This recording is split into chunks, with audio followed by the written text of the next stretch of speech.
Hello, നിങ്ങൾക്ക് എല്ലാവർക്കും Shiny Xavier YouTube പേജിലേക്ക് ഒത്തിരി സ്നേഹത്തോടെ വീണ്ടും സ്വാഗതം.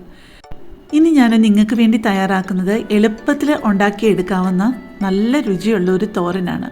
ഏത്തയ്ക്ക തോരന് നിങ്ങൾ പലരും ഉണ്ടാക്കിയിട്ടുണ്ടാവും. പക്ഷേ നമ്മൾ പലരും ചിലപ്പോൾ ചില്ലറ വ്യത്യാസങ്ങളോടെ പല രീതിയിലായിരിക്കും ഉണ്ടാക്കുന്നത്. ഞാൻ എൻ്റേതായിട്ടുള്ള രീതിയിൽ ഇന്നൊന്ന് കാണിക്കുകയാണേ. ഒരിച്ചിരി വലിയൊരു പച്ച ഏത്തയ്ക്കയാണ് എടുത്തിരിക്കുന്നത്. ഇത് മൊന്തങ്ക കൊണ്ടും നമ്മുടെ ഈ പഴമൊക്കെ ഇല്ലേ, പാളയംകോടൻ പഴമൊക്കെ, അതിൻ്റെ കൊണ്ടുള്ള പച്ചക്ക കൊണ്ടും നമുക്ക് ചെയ്യാവുന്നതേ ഉള്ളൂ. ഒന്നുകിൽ നമുക്ക് തൊലി കത്തി കൊണ്ട് ചെത്താം, അല്ലെന്നുണ്ടെങ്കിൽ പീലറാണെന്നുണ്ടെങ്കിൽ കുറച്ചുകൂടെ എളുപ്പമാണ്. ചിലർ സാധാരണ തൊലി കുറച്ചുകൂടെ അതിലൊന്ന് വെച്ചേക്കും, ആ ഒരു പച്ച നിറത്തിലുള്ള ആ ഒരു തൊലി ഇച്ചിരി കൂടെ അതിലൊന്ന് വെച്ചേക്കും. പക്ഷേ എനിക്ക് അതത്ര താല്പര്യം ഇല്ലാത്തതുകൊണ്ടാണ് ഞാൻ കുറച്ചുകൂടെ അങ്ങ് കട്ട് ചെയ്തിരുന്നത് കേട്ടോ. പിന്നെ നിങ്ങൾക്കറിയാലോ, ഏത്തയ്ക്ക, വാഴയ്ക്ക, മൊന്തയ്ക്ക ഇതിനൊക്കെ നല്ല കറിയുണ്ട്.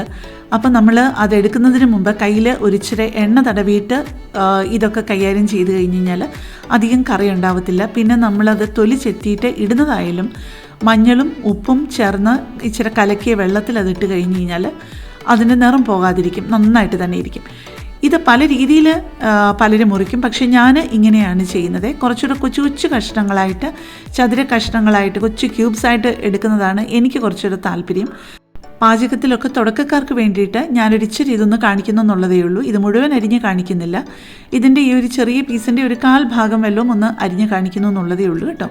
എനിക്ക് ശരിക്കും ഇത് ബോർഡിൽ വെച്ച് അരിയാനാണ് എനിക്ക് എളുപ്പം. പക്ഷേ ക്യാമറയിൽ അത് എൻ്റെ കൈ കൊണ്ട് തന്നെ മറഞ്ഞു പോകും. അതുകൊണ്ടാണ് ഞാൻ കയ്യിൽ എടുത്ത് വെച്ചിട്ട് മുറിക്കുന്നത്.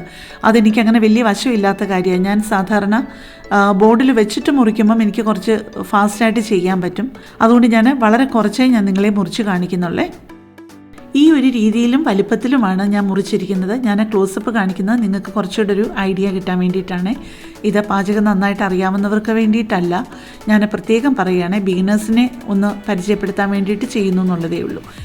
ഇനി നമുക്ക് ഈ ഏത്തയ്ക്ക മുറിച്ചതൊന്ന് കുക്ക് ചെയ്തെടുക്കണമല്ലോ. അതിന് വേണ്ടിയിട്ട് ഒരു 1/4 കപ്പ് വെള്ളം കഷ്ടിച്ചൊഴിച്ചാൽ മതി. പിന്നെ ചേർക്കാനുള്ളത് ഒരു 1/2 ടീസ്പൂൺ ഉപ്പും കൂടെ ചേർത്ത് വേണം നമുക്ക് കുക്ക് ചെയ്യാനായിട്ട്. വെള്ളം ഒഴിച്ച് കൊടുത്തിട്ട് കുറച്ച് നേരം നമ്മൾ ഒന്ന് നല്ല ഫ്ലെയിമിൽ വെക്കണം. ആ വെള്ളം ഒന്ന് തിളച്ച് തുടങ്ങുന്നത് നമുക്ക് തിരിച്ചറിയാൻ പറ്റും. അധികം വെള്ളമില്ലെങ്കിൽ പോലും ആ സൈഡിലോട്ട്, ആ വാഴയ്ക്കയുടെ സൈഡിലോട്ട് ഇരിക്കുന്ന വെള്ളം ഉണ്ടല്ലോ, ആ ഊറി വരുന്ന വെള്ളത്തിൽ നിന്ന് നമുക്ക് മനസ്സിലാക്കാൻ പറ്റും. അപ്പോൾ ആ തിളയ്ക്കുന്നത് വരെ ഹൈ ഫ്ലെയിമിൽ വെച്ചിട്ട് അത് കഴിഞ്ഞ് ലോ ഫ്ലെയിമിലാക്കി പെതുക്കെ കുക്ക് ചെയ്തെടുക്കുന്നതാണ് നല്ലത്. പക്ഷേ അധികം വെള്ളമില്ലാത്തത് കൊണ്ട് നിങ്ങൾ ഇടയ്ക്കിടയ്ക്ക് ഒന്ന് തുറന്ന് നോക്കി ഒന്ന് ഇളക്കി കൊടുത്തിട്ട് ചെക്ക് ചെയ്യണം. ആ ഏത്തയ്ക്ക അരിഞ്ഞത് വേവുന്ന സമയം കൊണ്ട് നമുക്കതിനുള്ള അരപ്പെടുക്കാമേ. ഞാനിപ്പം എടുത്തിരിക്കുന്നത് തേങ്ങ ഒരു 3/4 കപ്പും, കൊച്ചുള്ളി ഒരു 3 എണ്ണവും, പിന്നെ താളിക്കാനായിട്ട് ഒരു 5-6 എണ്ണം നമുക്കെടുക്കാം.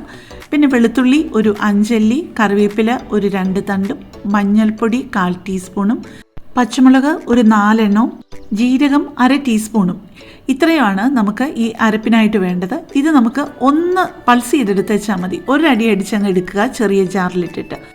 ഒരുപാട് അരഞ്ഞു പോകാതിരിക്കാനായിട്ട് പ്രത്യേകം ശ്രദ്ധിക്കണേ.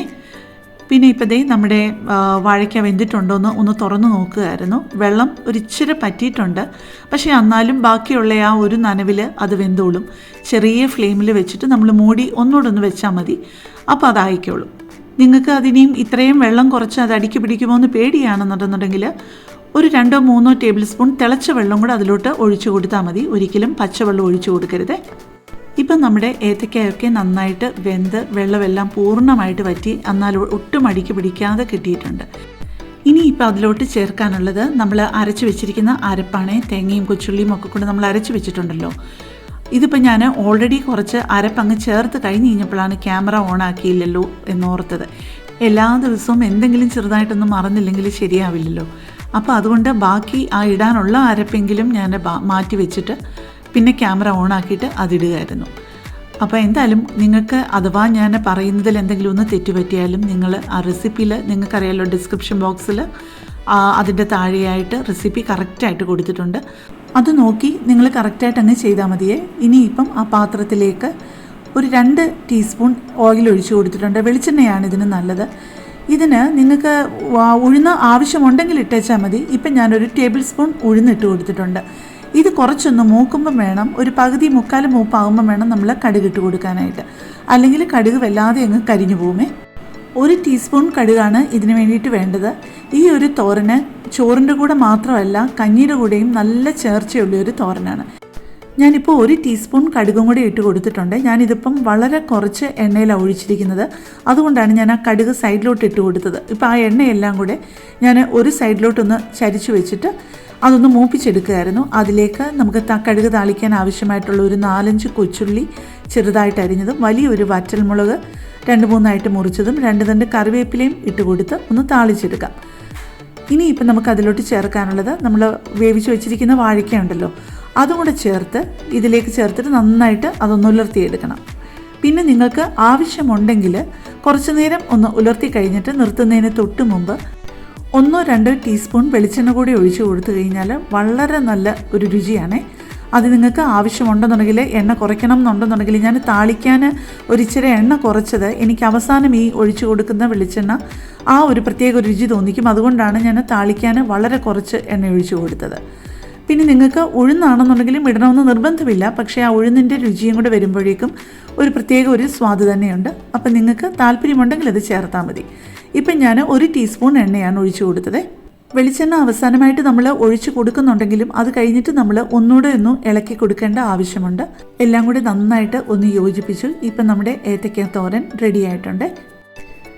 ഇനി നമ്മുടെ തോരന് പാത്രത്തിലോട്ട് ചൂടോടെ ഒന്ന് സെർവ് ചെയ്യാം. നിങ്ങൾ ഈ രീതിയിലാണോ തയ്യാറാക്കുന്നതെന്ന് എനിക്കറിയില്ല. അല്ലെന്നുണ്ടെങ്കിൽ ഈ രീതിയിൽ ഒരു പ്രാവശ്യം ഒന്ന് ട്രൈ ചെയ്ത് നോക്കണേ. നല്ലൊരു തോരനാണ് കേട്ടോ. വേറെ നല്ലൊരു വീഡിയോയുമായിട്ട് നമുക്ക് നാളെ കാണാം. താങ്ക്